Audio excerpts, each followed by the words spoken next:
반갑습니다. 몇 달 전에 같이 예배 한번 드린 적이 있습니다만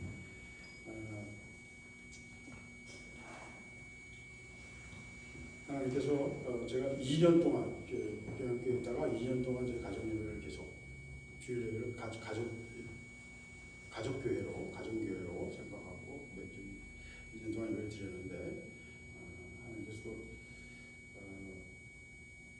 그냥 제 마음을 그냥 움직이셨어요. 제가 한 번도 누구에게 이렇게 움직인 적이 없거든요. 한 번도 없어요. 근데 집사람이 깜짝 놀랐어요. 그날 그냥 전화 세 통화로 다 끝내버렸거든요. 한 번도 그런 적이 없는데 이게 하나님의 마음을 이렇게 주셨어요. 그래서 저는 뭐 잘 모르겠어요. 뭘 하는 건지 모르겠지만 일단 제가 여기 온 거는 이제 목사님께서 하도 이렇게 부탁을 하셔서 설교를 도와드린다 그런 마음으로 왔고 같이 주의 교회를 하고 이건 종교 사업이 아니에요. 교회는 우리가 자꾸 그렇게 생각하고 착각을 하거든요. 마치 무슨 벤처 기업 하듯이 목회 성공을 하려고 하는 그런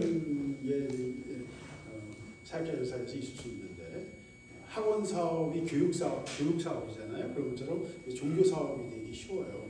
근데 교회는 주의 몸된 교회고 주님이 주이신 것이고 주님의 이름으로 불리우는 자들이 하나님의 사람으로 불리우는 사람들이 모이는 곳입니다. 그래서 몸에 여러 장기가 있듯이 우리가 어디에 어떻게 모여서 어떻게 뭉쳤든지 어떻게 모여서 뭘 하든지 그건 그때그때 기능에 의해서 만들어지는 겁니다. 그렇기 때문에 주의 몸된 교회를 위해서 하나님께서 저를 보내셨다는 생각을 하고 저는 이제 인도하심에 순종하면서 오늘 예배에 말씀을 전하기 위해 서게 되었습니다.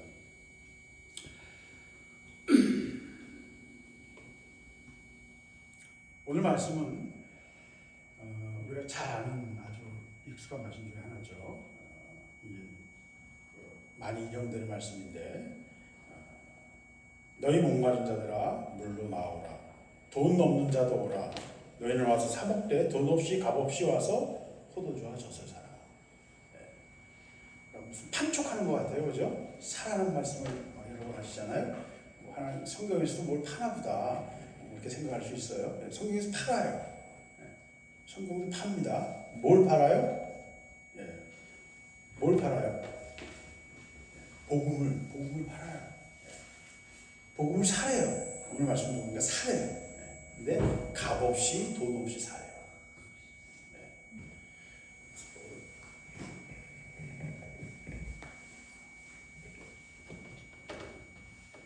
그냥 끄고 합시다. 충분히 전할 수 있어요.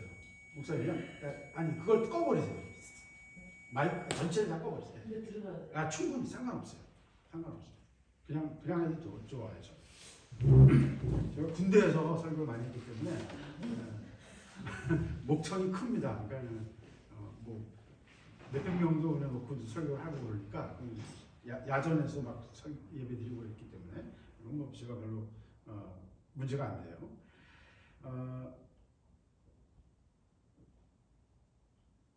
돈 없는 자도 와서 사 먹으래요. 돈 없이 값 없이. 근데 사래요. 그러니까 돈으로 사는 게 아니라는 거예요. 값 없이 산다는 거예요. 사긴 사는데 값이 없대요. 그래서 너희 목마른 자들아 물로 나오라. 신앙은요 어떤 사람에게는 갈급한 아주 정말 문제가 심각한 사람들에게 신앙이 정말 그들에게는 구원이 될 때가 있어요. 큰 인생의 짐을 다 내려놓고 안식과 기쁨을 누리는 사람들을 봅니다. 신앙을 통해서 인생의 짐을 덜어버려요.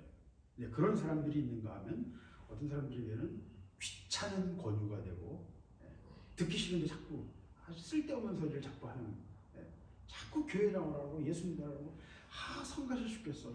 욕도 못하겠고 윗사람이거나 뭐 잘 먹여주면서 하잖아요. 그런 거는 전도할 때는. 그러니까 욕도 못하겠고 근데 하트 성가셔 죽겠어. 얻어먹는 건 좋은데 성가셔 죽겠어. 별로 듣고 싶지 않죠. 신앙은요 신앙은요, 말을 물가에 끌고 갈 수는 있어도 먹게 할 수 없는 것처럼 신앙은 그 영혼이 갈급한 자가 아니면요, 신앙에 눈이 안 떼어지고 그 진정한 가치를 알지 못합니다. 그래서요, 신앙은요, 하나님을 여러분 뭔가 설명을 하거나 논리로 가지고 객관적으로 신앙에 대해서 또는 하나님에 대해서 설명하거나 증명하려고 하는 모든 시도는 실패했어요. 역사를 통해서 실패했습니다. 불가능해요. 왜? 공감이 될 수 없는 거예요. 각자의 개인의 삶의 그 개인적인 아주 깊은 영적인 부분이라서 객관화될 수가 없어요. 사람마다 다 다르거든요. 그리고 느끼는 것도 다르고.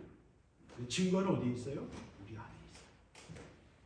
우리 안에 있는 증거로 우리는 보게 됩니다. 그래서 오늘 말씀은요, 신앙을 가지려고 하는 그 신앙에 부딪힘이 있는 사람들은 누구냐면 목마른 자들이에요. 인생에 뭔가 만족됨이 없어요.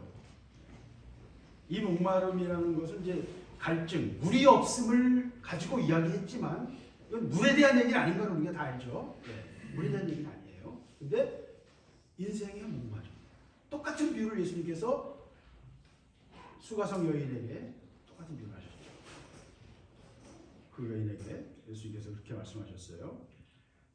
내가 주는 물을 마시는 자는 영원토록 목마르지 아니하리니 내가 주는 물은 그 속에서 영생하도록 솟아나는 샘물이 되리라.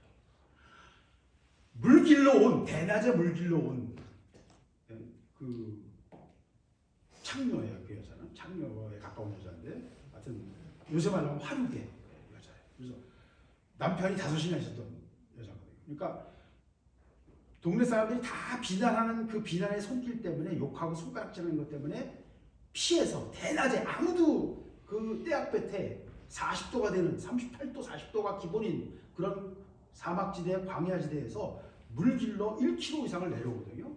높은 언덕에 성이 있고 물길로 이상 내려오는데 그걸 대낮에 내려온 여자예요. 그러니까 부끄러움을 피해서 아무도 없을 때 일을 해요. 근데 그 여자에게 그 고된 일에게 일을 하는 그 여자에게 물길로 오지 않는다는 말을 한 거예요. 얼마나 그게 복음이에요. 얼마나 좋은 소식이에요.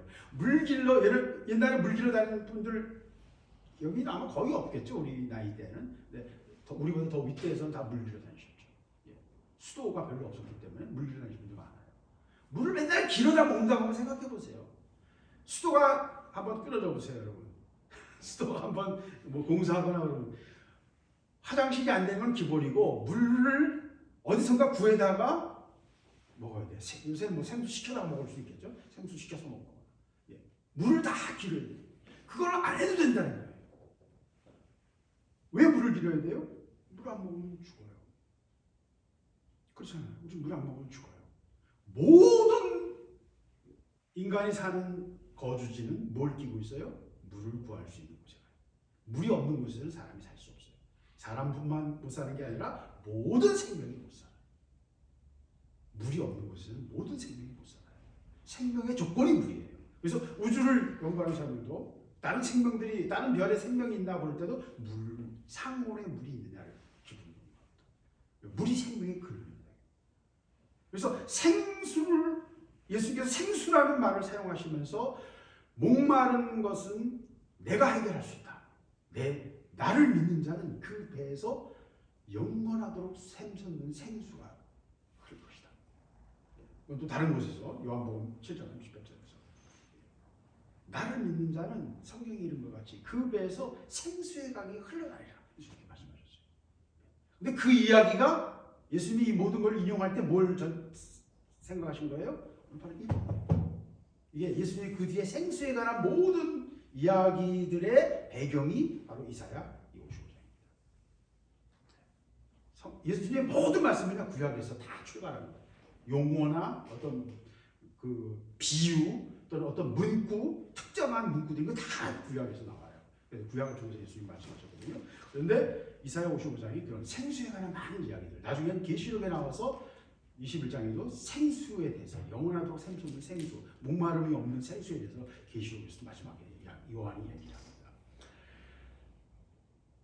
그래서 신앙은요 영혼의 갈증이 있는 자에게로부터 시작이 돼요.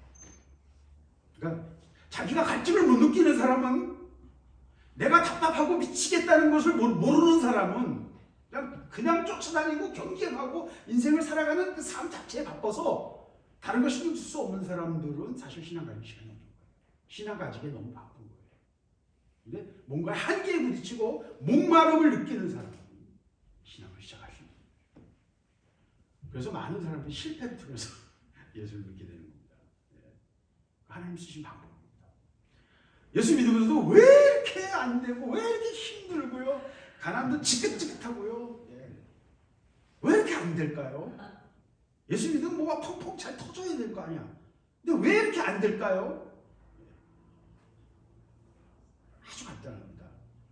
아주 간단합니다. 군인들을 훈련시킬 때 어떻게 훈련시켜요? 편하게 아주 그냥 그 자칫날 잡을 돼지니까 편하게 늘어지게 그게 군인들을 놔둡니까? 아니, 군인들은요 1년 내내 훈련해요. 왜? 전장에서 겪을 환경을 미리 경험하게 해서 전장의 실제 상황이 벌어질 때도 그걸 버틸 수 있게 합니다. 그래야 자기 생명도 지키고 나라도 지키는 거예요. 상황을 미리 훈련합니다. 왜 여러분 이렇게 어려운 줄 아세요? 하나님이 쓰실 만한 그릇을 만들기 위해서는요, 그 속에서 찢기를 제해야 되거든요. 찢기를 제해야 돼요. 은을 불에다가 넣고서 엄청나게 달고 가지고 다 녹여내고 그 찢기들을 다 걷어내서 순수한 은을 만들 때 그 은이 가치가 있는 것입니다. 그런 것처럼 금도 마찬가지고 모든 것이 다 마찬가지예요. 유리를 만든 실리콘들이요, 가격 얼마 안 해요. 저 한 장 몇만 원밖에 안 하잖아요. 근데 실리콘을 99.9999가 한참 나가요. 그렇게 되면 그 실리콘 하나가 몇억 원씩 합니다. 거기에 반도체, 그걸 잘라가지고 반도체 만듭니다. 그게 굉장히 큰 사업이에요. 순도가 곧 돈이 돼요. 그러니까 불순물이 많으면 전혀 할 수 없는 일들을 불순물이 전혀 없으면 아주 놀라운 일들을 할 수 있어요. 하나님 나라도 똑같습니다. 여러분이 얼마나 정결하고 얼마나 깨끗하게 되느냐, 얼마나 하나님 보시기에, 이건 기준이 하나님의 기준이에요. 사람의 기준이 아닙니다. 하나님 보시기에 하나님의 기준에 합격하느냐에 따라서 전혀 다른 하나님의 쓰임이 있어요. 그것이 꼭 영광과 이런 건 상관없을 수도 있어요. 하나님의 일은요, 사람 눈앞에 보여서 영광이 나타나는 것이 하나님 앞에 영광 받는, 아니, 저는 그렇지 않을 수 있어요. 예수님을 보세요. 예수님을 드러나게 하셨을 뿐이지 결국은 예수님은 그 삶 속에서 영광은 없었어요. 비참함과 궁핍함과 꾸질꾸질함만 있었어요. 배가 고파가지고 하도 신경이 나서 무화과 나무를 저주하실 정도로 짜증나는 삶이었어요. 그것은 지구상에서 가장 척박한 지역이에요. 그 주변이 다 사막이에요. 사막 주변. 이스라엘만 조금 살만한 곳이에요. 거기가. 그래서 거기도 굉장히 거칠어요. 우리나라에서 가장 척박한 강원도보다 한 2배 거칠어요. 굉장히 힘든 곳이거든요. 그곳에서 예수님 한 번도 좋은 거 보지 못하셨어요. 결혼도 안 했고요. 예수님은 한 번도 좋은 삶을 살지 않고 집 한 채 없으셨어요. 머리 둘 곳도 없었어요. 그 예수님이 삶이셨어요. 그분이 하나님의 아들이셨어요. 그의 삶이 우리가 가야 될 길을 보여주고 있습니다. 그러나 하나님은요, 우리를 다루셔서 하나님이 쓰실 만한 귀한 그릇으로 만들기를 원하시기 때문에 우리에게 환경을 다루십니다. 왜 이렇게 인생이 뜯고 힘들어요? 하나님 여러분을 그렇게 다루신 겁니다.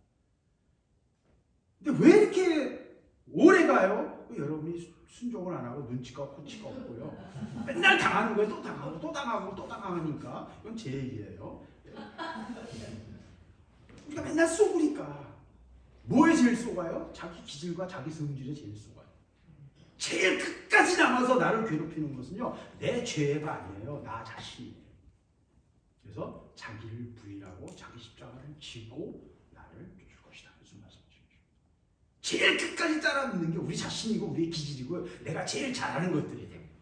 그게 제일 나를 괴롭히고 제일 끈적끈적하게 우리를 고통스럽게 합니다. 어쨌든 목마르지 않으면요, 물을 안 마시는 것처럼 영혼에 갈급함이 없으면 하나님을 향해 나아갈 마음이 없어요. 그래서 나아가게 하시기 위해서 우리를 환경 속에서 어려움 속에 집어넣기도 하신다는 얘기예요. 하나님이 여러분을 사랑하시기 때문에, 여러분이 택한 자이기 때문에 여러분에게 그런 환경에 여러 가지 어려움이 있을 수 있어요. 그럼 예수 믿고 잘 사는 사람들은 그 사람들은 굉장한 복을 받는 복이죠. 그 자체가 복이에요. 태어날 때 삼성가에 태어난 거하고 태어날 때 부모 없이 고아원에서 영아로 고아원에 오는 애들이 있잖아요. 버려가지고 부모가 키울 능력이 없으니까 사고 쳐서 애 그냥 박스에 넣어서 버리잖아요. 그럼 그렇게 해서 태어난 애하고 복이 다르잖아요. 서로 복이 달라요. 그럼 누구한테는 어떤 게 가고 누구한테는 왜 이런 게, 근데 결국 그 법인은 다 똑같아요. 하나님은 공평하신 분이에요. 말도 안 돼. 어떻게 삼성가에서 태어난 애하고, 왜 그거는 물질은 돈은 많은 것 같아요. 많을 수 있어요. 근데 돈이 여러분에게 행복을 줍니까? 성경이 뭐라고 그래요? 배부르게 못할 것을 위하여 은을 달아주. 배부르게 못할 것을 위하여 수고하느냐. 양식이 아닌 것을 위하여 은을 달아주느냐. 우리가 이 땅에서 버는 돈을 가지고는요, 육신을 위해서는 여러분이 조금 도움이 되게 할 수 있어요. 필요한 음식을 살 수 있고, 옷을 입을 수 있고, 뭘 할 수 있어요. 그런데 여러분의 정신, 여러분의 영혼을 위해서, 여러분의 영을 위해서, 그것이 아무런 의미가 없어요. 근데 인간은 뭐로 이루어졌습니까? 육체로만 이루어졌습니까? 육체가 없으면 육체도 있죠. 우리 인간은 육체를 포함한 영과 혼과 육이 다 포함돼서 셋이 딱 결합된 게 인간이거든요.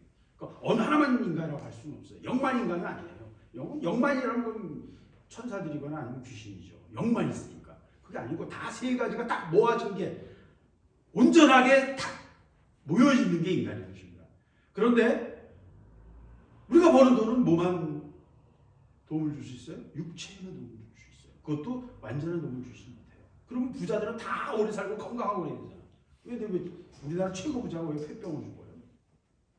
이건희 씨는요, 그 집에 한 달 전기료가 2천만 원이 넘었어요. 왜? 그 폐병 때문에 공기 정화기를 엄청나게 돌려요. 공기 정화기가, 거대한 공기 정화기를 모든 공기를 깨끗하게 하느라. 근데 폐병을 죽어요. 그 사람 담배 안 피는 사람들이 폐병을 죽었어요. 그러니까 사람이 마음대로 되는 게 아니에요. 마음대로 되는 게 아니에요. 제가 말하는 이야기의 본질은 아주 단순합니다. 이 영혼의 갈급함을 깨닫지 못하면요, 신앙으로 들어올 수 없어요. 그래서 이걸 깨닫게 하기 위해서 하나님 우리의 삶을 갈기도 하시고요. 어떤 사람은 관심 없으면 내버려 두시기도 하시고요. 하나님 관심 없는 사람은 내버려 두세요. 그 사람은 아무리 해도 안 된다는 거 하나님 아세요. 그건 무서운 거예요. 버려둔다는 게 얼마나 무서운지 여러분 아셔야 돼요. 오늘 말씀하시지만 만날만할 때에 만날만할 때에 찾으라. 오늘 나오는 말씀 속에서요, 동사를 여러분 한번 다 이렇게 찾아보세요. 굉장히 중요합니다. 굉장히 중요해요. 동사들. 뭘 하라고 그러시는 말씀들을 한번 쭉 찾아보세요. 제가 그것까지 다 얘기하고 싶은데 주일 설교니까 이렇게 길게 못하겠어요. 그러니까 뭐 그런 건 이제 분석하는 건 제가 안 하겠습니다. 본문을 가지고 분석하면 안 하지만 하나님의 말씀은 잘 봐야 돼요. 잘 봐야 돼요. 만날만한 때가 있고요. 사람의 그 삶에서도 그럴 때가 있고요. 시대에 또 때도 있어요. 예언자들이 엄청나게 나오다가 말라기가 지난 다음에 500년 이후에는요, 예언자가 싸우죠. 캄캄한 시대가 있는 거예요. 예수님이 그 시대에 엄청난 하나님의 은혜가 있다가 그 다음에 그 이후에도 또 역시 그냥 복음이 증거되는 것뿐이지 하나님의 직접 계시와 어떤 그런 우리가 성경으로 보이는 그런 누구나 다 동의할 수 있는 그런 계시는 없었어요. 그러니까 그 복음을 통해서 예수 그리스도의 복음이 모든 지역에 퍼졌죠. 그러나 이스라엘에게 볼 때는 2000년 동안 예수 죽이고 나서 2000년 동안 그들은 전 세계를 떠다니면서 그냥 부르짖기만 하지 한 번도 응답도 없고 지금도 아무것도 없는 오리무중으로 2000년을 보내고 있는 이스라엘 사람들이. 이제 그들에게 하나님의 은혜가 이제 가기 시작합니다. 근데 그 은혜가 갈 때는요, 이방인의 문이 닫힐 때예요. 지금 우리에게 기회가 주어져서요, 은혜가 지금 편만하게 주어지는 시대예요. 이방인들을 위한 구원의 시대예요. 그러나 그 은혜도 언젠가 닫힌다는 거예요. 그래서 여러분, 이 세상에서 가장 귀한 게 뭐냐라고 저에게 물으신다면 그건 가장 귀한 건 은혜예요. 하나님의 은혜. 왜? 그건 어떤 것으로도 대체할 수도 없고 찾을 수도 없고 뭐 어떻게 방법이 없어요. 하나님이 주시지 않으면 아무런 방법이 없어요. 우리는 왕왕 은혜를 우리가 어떤 경건에 내가 얼마나 기도했느냐, 내가 얼마나 하나님 앞에서 헌신했느냐, 내가 얼마나 헌금했느냐 이런 걸 가지고 하나님 은혜를 주신다 생각해요. 그건 착각이에요. 그런 것과 아무 상관없어요. 은혜는 하나님의 일방적인 주심이에요. 물론 내가 얼마나 근신하고 기도하고 하나님 앞에 서느냐에 따라서, 기도하느냐에 따라서, 또 말씀을 얼마나 더 깊이 사모하고 말씀을 보는가에 따라서 그 은혜를 유지하거나 은혜를 통해서 하나님의 사역을 하는 데는 많은 차이가 있어요. 그러나 은혜 자체는요, 하나님의 주시는 일방적입니다. 그리고 주실 때가 있고요, 일하실 때가 있어요. 왜 그러냐? 하나님의 스케줄이 있고 하나님의 계획이 있기 때문에.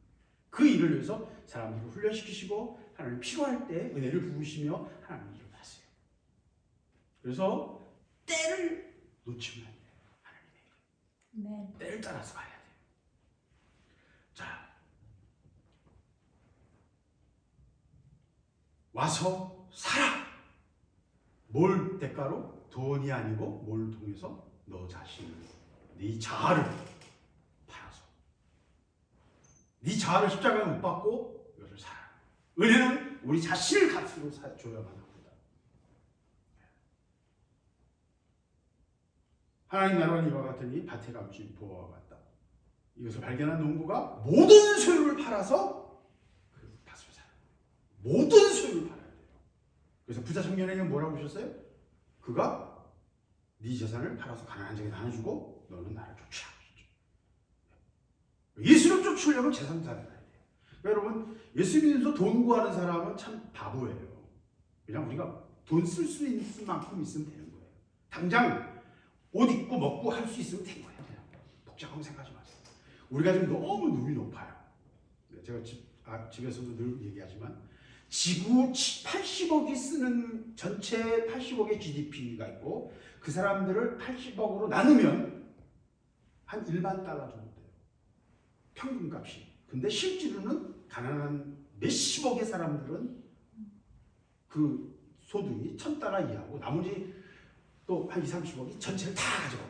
그 중에 우리가 제일 꼭대기 중에 하나예요. 우리가 한 4만 달러 정도 되니까 굉장히 높은 거죠. 예. 그러니까 우리는 굉장히 상층에 있는 거예요. 그리고 또 2, 3년에 한 번씩 핸드폰 바꾸고 하잖아요. 전 세계에 있는 대부분의 사람들은요, 평생 케이크 한 번 먹어보지 못하고요, 생일 축하 받아보지 못하고요. 대부분이 그렇게 살아요. 많은 사람들이 이렇게 살아요. 우리는 굉장히 높은 수준이에요. 우리가 눈이 높아가지고요, 우리가 전체를 굉장히 높게 봐요. 이제 내년부터 아마 엄청나게 고통이 올 겁니다. 이건 예정대로 누구도 못 피해요. 전 세계가 지금 저거로 들어가고 있어요. 경기 후퇴로 들어가고 있어요. 금리 인상을 통해서 못 피합니다. 한국 기업들도 아마 굉장히 많이 IMF 이상으로 고통이 올 거예요. 근데 하나님 앞에 선 사람들은요, 하나님이 또 지키십니다. 네. 근데 어쨌든 우리가 우리 삶을 너무 높이 보기 때문에 돈에 대해서도 물질에 대해서도 굉장히 생각이 많은 거예요. 다 내려놔요. 특별히 이제 우리에게 앞에 오는 시대는요, 그런 것에서 자유해야지 않으면 그냥 코끼리에서 갑니다. 짐승의 표를 여러분 여기다 받는 건 이제 옛날 얘기예요. 표 전혀 없이도 그 제도 속에 스스로 코가 깨가지고 빠져나올 수 없게 될 수도 있어요. 이 짐승의 표가 꼭 물리적인 거라고만 생각하지 마세요. 그래서 시스템에 얽혀버리면요, 못 잡니다. 백신, 어쩔 수 없이 백신을 맞아야 되는 것처럼. 살아남기 위해서 백신을 맞을 수밖에 없잖아요, 우리가 이 땅에서는. 그런 것처럼 제도 속에서 그냥 끌려가서 어떻게 할 수 없어, 꼼짝달싹 못하게 돼버리는 시대로 가고 있어요. 향후 10년, 2030년까지 아마 전혀 다른 시대로 여러분 가게 될 겁니다. 제가 얘기하는 게 아니라, 저 혼자 얘기하는 게 아니라 많은 종들이 지금 이런 일을 하고 있어요. 여러 종들이 일을 하고 있어요. 그래서 준비돼야 돼요, 여러분. 준비돼야 돼요. 준비돼야 돼요. 부유하게 살았을수록 여기서 벗어나지 못합니다. 이 덫에서 벗어나지 못합니다. 그 부 때문에. 그 땅의 욕심 때문에 그 영혼이 묶여오요. 여러분을 가난하게 하심을 감사하세요. 네. 이 말을 먹을 자가 먹을 겁니다. 왜? 버틸 수 있는 거예요. 저는 이 오늘 시대에는요, 북한의 그리스도인들은 장군들이에요. 70년을 그렇게 버텨왔어요. 신앙 하나를 위해서요, 모든 것을 포기한 사람들이에요. 사람 대우 안 하는데도 신앙을 지키기 위해서 다 붙잡았어요. 일본의 그리스도인들은요, 지난 400년간 예수 믿으면 목이 잘리는 나라였어요. 지금은 지난 7, 80년 전부터 목은 안 잘라. 근데 사회적으로 매장시켜요. 그래서 일본에서 예수 믿는 거는 사회적으로 매장되는 거예요. 왕따 당하는 거예요. 그거를 각오하고 예수 믿는 사람들이에요. 한국에서 예수 믿는 건 축복받기 위해서 예수 믿는 거예요. 한심하죠. 그래서 저는 한국 그리스도인들은 하사관도 안 돼요. 병사들이에요. 영적 레벨을 볼 때는 북한이 장군이고요. 일본이 전문 하사들이거나 아니면 장교들이고. 영적 레벨이 그래요.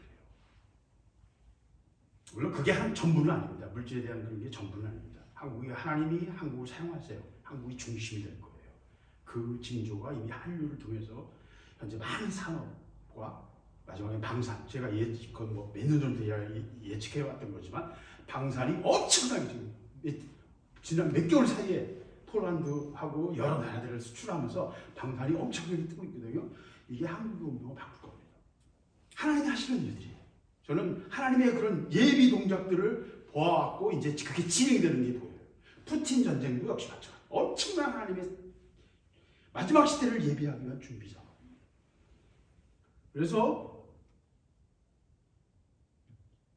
하나님 앞에서 우리를 다루시는 하나님을 우리는 감사해야 돼요.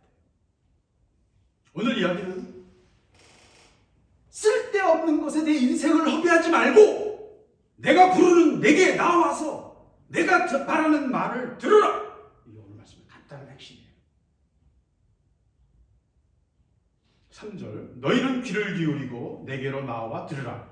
그리하면 너희의 영혼이 살리라. 들으면 어떻게 돼요? 영혼이 살아요.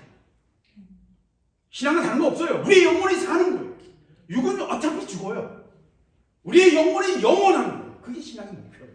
그게 신앙의 이유예요. 영혼이 살리라. 영혼이 살리라, 영원히 살리라. 두 가지가 같은 말입니다. 왜? 영혼이 영원한 것입니까? 내가 너희를 위하여 영원한 언약을 맺으리니 곧 다윗에게 허락한 확실한 은혜이라. 하나님 우리를 부르시는 분이 하나님과 계약을 하자는 거예요. 어떻게? 영원한 언약. 우리를 축복하시겠다는 영원한 언약이에요. 우리를 하나님이 자녀 삼으시겠다는 영원한 언약.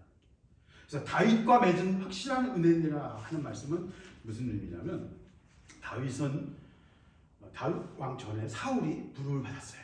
누가 봐도 키 크고 멋있는 아주 겸손하고 영적으로 이 왕이 되기 전에 이미 선지자들과 함께 영을 받아가지고 선지자가 됐었어요. 막 방언도 하고 우리 요새 말하면 방언도 하고 예언도 하고 막 그랬었어요. 엄청난 그 은사도 받았던 사람이에요. 그런데 그가 하나님께서 불순종을 몇 번 하니까 하나님께서 버리시고 사울이 그렇게 버림을 당한 거거든요. 왕으로는 살았어. 그런데 하나님은 버리셨어요. 그게 불일치할 때가 있어요, 여러분. 항상 불일치할 때가 있어요. 왕으로 자기는 정치 권력을 가졌지만 하나님은 버리신 거예요. 하나님께서 볼 때는 전혀 카운터가 안 되는 거예요. 그리고 다윗을 세우셨어요. 소년에 불과한 목동에 불과한 다윗을 세우신 거예요. 그런데 다윗이 엄청난 연단과 고통 속에 통과하면서 미치광이 힘에도 내고요, 깡패 두목들이 되고요, 산적 두목 비슷한 것도 하고요, 매국노도 되고요, 별걸 다 통과합니다. 그럼 다윗이 결국은 왕이 되고 하나님께 섰을 때 하나님이 그 다윗을 축복하시기를 어떻게 축복하셨냐면 사무엘하 7장 9절입니다. 내가 가는 모든 곳에서 내가 너와 함께 있어 내 모든 원수를 내 앞에서 멸하였은즉 땅에서 위대한 자들의 이름과 같이 내 이름이 위대하게 만들어주리라. 너를 모든 원수에서 벗어나 편히 쉬게 하리라. 나는 그의 나라와 왕위를 영원히 견고히 하리라. 사울에게는 내 은총을 빼앗은 것처럼 그에게서 빼앗지는 아니하리라. 사울에게서 하나님의 은총을 빼앗았던 것처럼 불순종하고 빠릿빠릿하게 못하니까 하나님 그냥 뺏어버리셨거든요. 근데 너한테는 뺏지는 않겠다. 다윗이 하셨다. 그리고 네 왕위를 영원히 내 앞에 두겠다. 그 말씀은 안 이루어진 것 같은데 왜? 다윗의 후손들이 왕위가 유다로 쭉 내려오다가 587년에 끝났잖아요. 그 이후로는 다윗의 후손들이 왕이 되지 않았거든요. 그러니까 이거는 이 말씀은 틀린 것처럼 보여요. 이 왕위는 누가 이었습니까? 예수 그리스도를 통해서 이루신 것입니다. 왜? 다윗의 후손이신 다윗의 왕위를 받으신 거예요. 근데 그 왕위는 육체의 나라가 아니고 하나님의 나라. 하나님의 나라예요. 지금 예수 그리스도께서 오신 다음에 십자가에서 죽으시고 부활하신 다음에 하나님의 나라가 전파되어서 지금 계속 세계를 변화시키는 중이에요. 이 하나님의 나라, 예수님의 말씀에서부터 지금 우리가 알고 있는 모든 종목이 다 나왔어요. 전 세계 모든 사람들이 따라가려고 하는 민주주의나 자유민주주의, 인간의 행복을 추구하는 행복권이라든지 각각 한 사람 한 사람의 인권을 존중하는 사상, 이렇게 다 예수님 말씀에서 나온 거예요. 인간이 좋아하는 것, 모든 가치를 최우선으로 하고 있는 숭고한 가치로 인정하고 있는 것들은 다 성경에서 예수님 말씀 속에서 나왔습니다. 무슨 말이냐면 다윗의 받았던 그 영원한 왕위에 대한 약속은 바로 예수 그리스도의 하나님 나라를 통해서 예수님이 영원한 왕으로 타실 것을 통해서 성취다. 아브라함에게 주셨던 약속이 있어요. 이 땅을 내게 주겠다. 네 백성을, 네 후손을 땅의 모래알처럼 많게 하겠다. 하늘의 별처럼 많게 하겠다. 모든 민족이 네 후손으로 말미암아 복을 얻을 것이다. 네가 복의 근원이 될 것이다. 많은 것까지는 이해해요. 별로 많지도 않아요. 한 1,500만밖에 안 돼요. 하도 죽어가지고, 하도 학살을 해가지고 또 이제 히틀러도 한 600만 죽였잖아요. 지금 현재 유대인이 한 1,500에서 1,800 사이예요. 그러니까 한국 인구가 5천만인데, 그렇잖아요. 유대인은 1,500, 1,800이에요. 근데 그 사람들이 전 세계를 지배합니다. 전 인류의 0.1%도 안 돼요. 1%가 8천만이거든요. 0.15%, 그러니까 0.2%밖에 안 돼요. 실제로 1,600만. 근데 노벨상 30%는 유대인들이 갖고 있고요. 전 세계 거의 모든 대기업들을 유대인들이 쥐고 있어요. 삼성의 주인이 누군지 아세요, 여러분? 유대인들이에요. 주식의 60%를 그들의 펀드들이 다 나눠 가지고 있어요.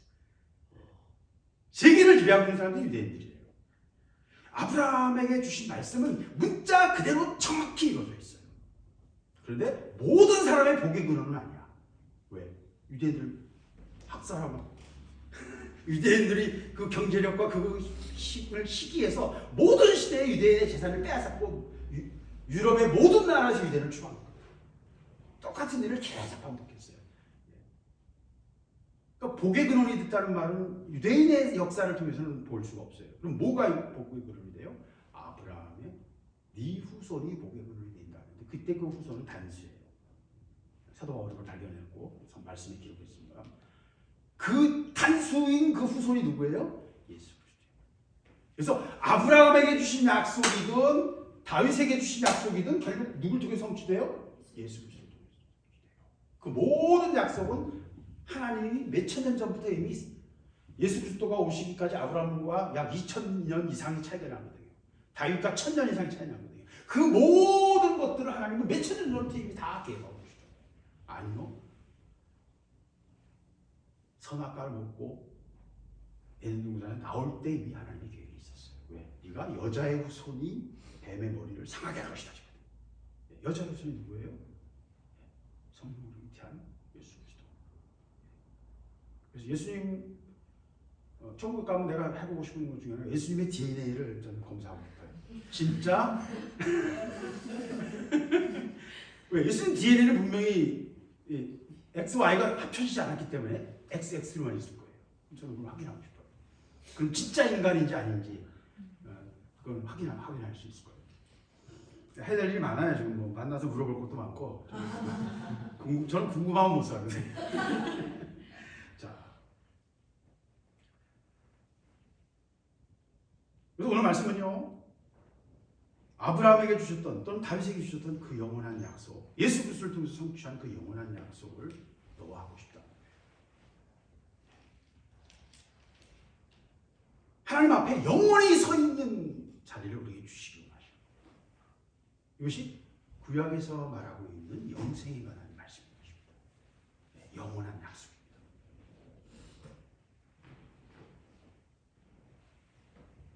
그래서 내게로 나와 나를 들으라. 들으라. 계속 반복하고 말씀하시죠. 내게 나와 나를 들으라. 나를 들으라. 내 말을 들으라. 신앙은 다른 거 없어요. 하나님이 말씀하신 기록된 말씀을 통해서 또 지금도 말씀하고 계시는 우리의 마음을 부드시는 하나님의 음성을 듣고 그의 뜻을 따라 순종하며 행하는 거예요. 아멘. 선악과 마귀가 우리에게 뭘 유혹했어요? 네가 선악을 스스로 판단해서 네가 하나님처럼 판단해서 결정하라는 거예요. 선악과를 먹은 다음에 인간은 스스로 자기 운명을 결정하게 됐어요. 근데 문제는 뭐예요? 비행기 몰 줄 모르는, 비행기 전혀 파일럿 경험이 없는 사람이 비행기를 모르게 된 거예요. 그것과 비슷해요. 그러니까 인간이 하는 선택이 좋은 선택일 수가 없어요. 선하다는 말은 누가 봐도 좋은 거예요. 그죠? 누가 봐도 좋은 거예요. 찌그러지고 부서지고 선한 게 아니죠. 선한 거는 열매가 잘 맺고 뭐가 만들어도 잘 만들어지고 그림을 그려도 예쁘게 잘 그리고 애기들도 알아봐요. 그거는 예쁜 거는. 그죠? 꽃 좋아하고요. 예쁜 사람은 애기도 더 먼저 알아봅니다. 왜? 균형이 많거든요. 선한 걸 누가 봐도 좋은 거예요. 좋은 결과를 가져올 수가 없어요. 왜? 그가 그 준비가 안 되기 때문에. 선을 알 수 있는 능력이 없고 미래를 볼 수 있는 능력이 없거든요. 이 결정이 어떤 결과를 가져올지 우리는 그걸 볼 수가 없어요. 왜? 시간과 공간이 제한되는 우리의 능력이 모든 것들이 제한되는 거예요. 근데 하나님은 그 모든 스케일을 넘으셔서 몇천 년의 스케일과 온 인류 전체 시간과 공간 전체를 다 동시에 다루시는 분이죠. 우주가 얼마나 큰지 여러분 요새 계속 유튜브나 이런 곳에서 보시는 게 아시잖아요. 그죠? 우주 엄청나게 크죠. 빛이 138억 광년 가는 거리까지 현재 그 빛을 별을 좀 봤어요. 137억 광년, 138억 광년까지. 그러니까 실제 우주의 크기는 그 138억 년 전에 오는 빛이 우리 눈에 왔거든요. 그 사이에 우주는 또 팽창해서 실제 우주 크기는 400억 광년 이상일 것이다라고 추측을 해요. 그러나 확인은 할 수 없어요. 그래서 수학적으로 계산할 때 460억 광년까지 팽창했을 것이다 우주가. 그러니까 말로 다 할 수 없는 크기예요. 말로 다 할 수 없는 크기예요. 그 빛이 태양에서 지구까지 오는데 한 8분 걸리거든요. 8분 정도. 빛이 1년 동안 가는 거리가 10조 광년, 10조 킬로미터. 10조 킬로미터. 그러니까 이게 다 숫자이기 때문에 여러분 이제 감이 안 오시고. 우주는 너무너무 커요. 근데 그 모든 우주를 세팅하시고 관리하시는 분이 하나님이시고. 시간과 공간의 개념이 너무 크셔서 인간은 절대로 죽었다 깨나도 하나님의 뜻을 온전히 이해할 수가 없어요. 그러니까 처음부터 이해할 생각하지 마세요. 왜?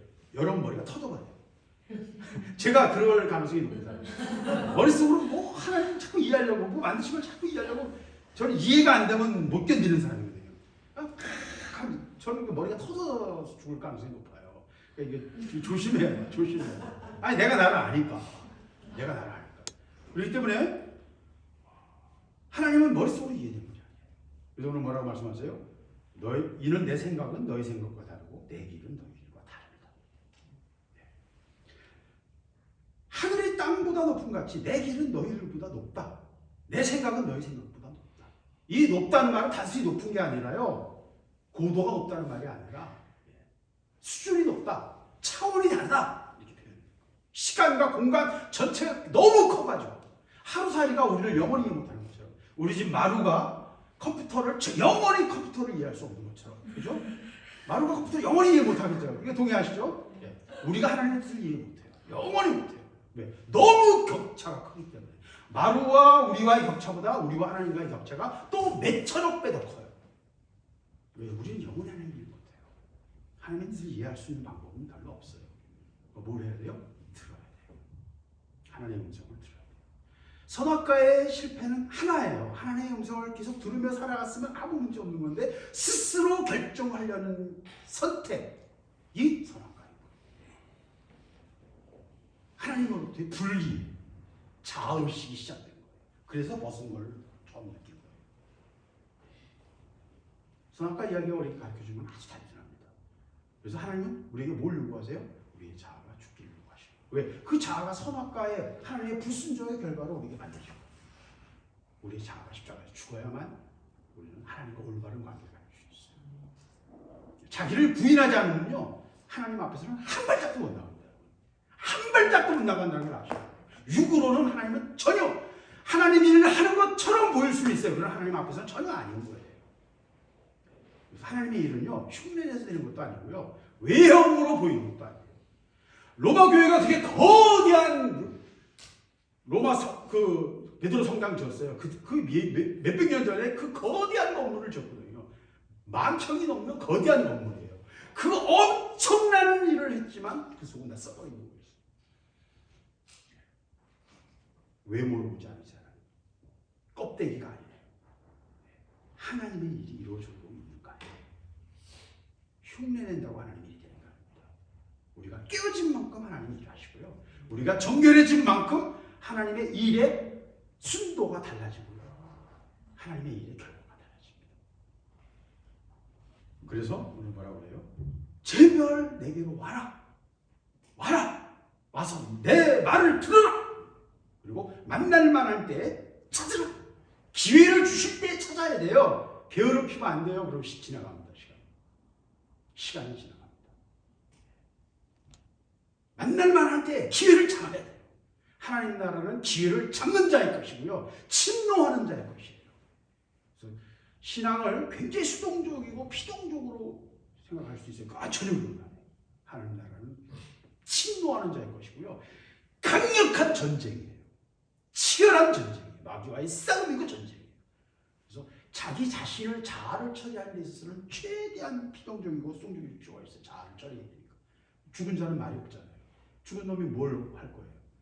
하나님이 우리를 사용하실 때는요, 가장 강력한 군인으로, 상대할 것이 없는 강력한 하나님의 군대로 나갈 수 있어요.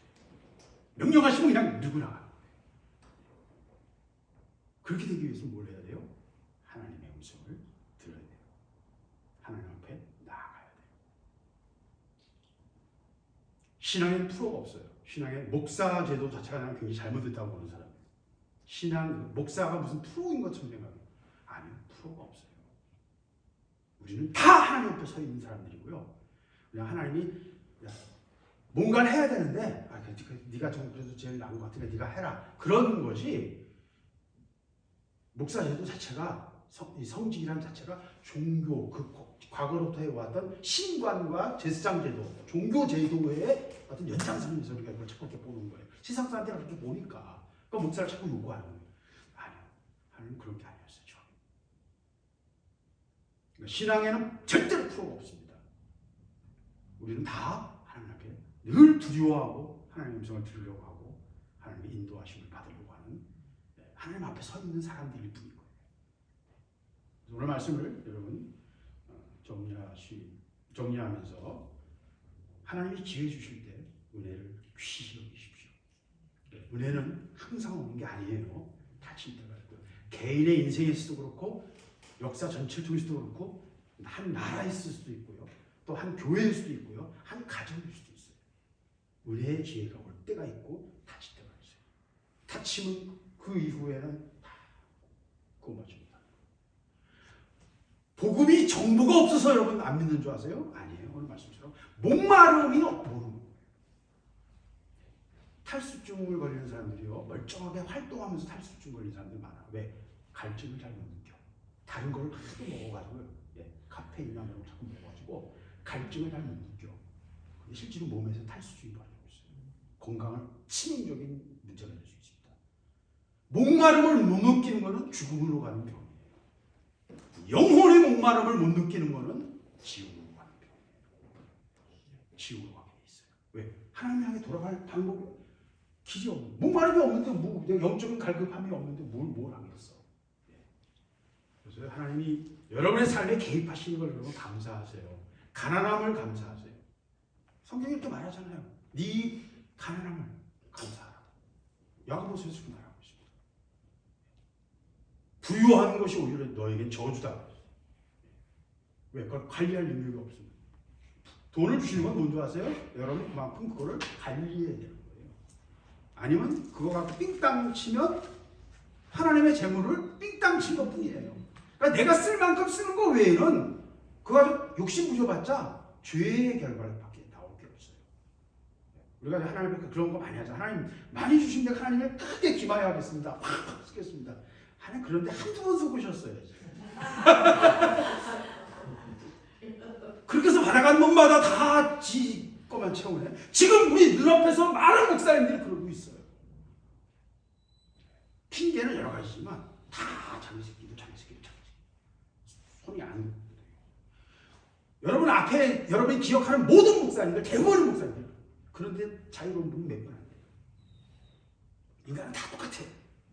프로는 없어요. 한 사람 한 사람이 하나님 앞에서 부르실 때 하나님 앞에서 죄인으로, 지금 이 시간 내가 또 하나님 앞에 얘기해야 될 게 뭔지 돌아보면서 하나님 앞에 나가, 계속해서 나가는 밖에 없습니다.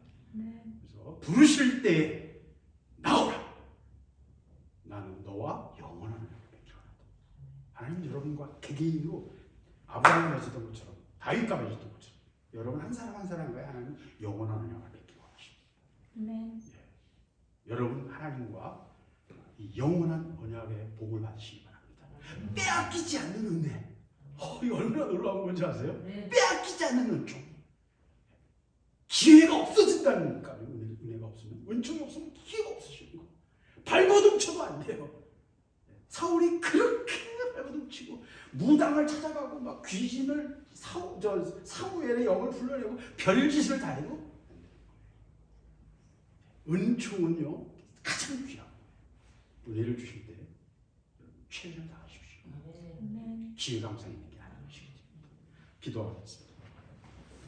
하나님 감사합니다. 오늘 주신 말씀을 우리가 먹게 하시고, 아버지 제게 이 말씀을 주셔서 감사합니다.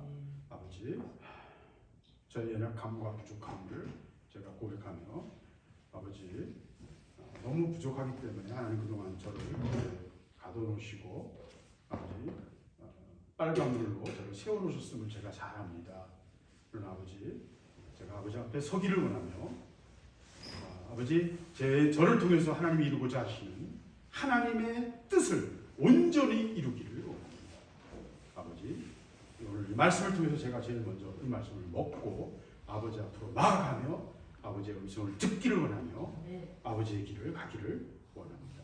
우리 모두가 하나님 앞에서 이 영원한 언약을 하나님과 맺는 자들이 될 수 있도록, 다윗의 이 확실한 은혜를 우리 모두가 받을 수 있도록 하나님 우리에게 은혜를 주시고 주님 향해 나아가며 불을 지으며 아버지께 나아가는 저희들이 될 수 있도록 저희들을 축복하여 주시옵소서.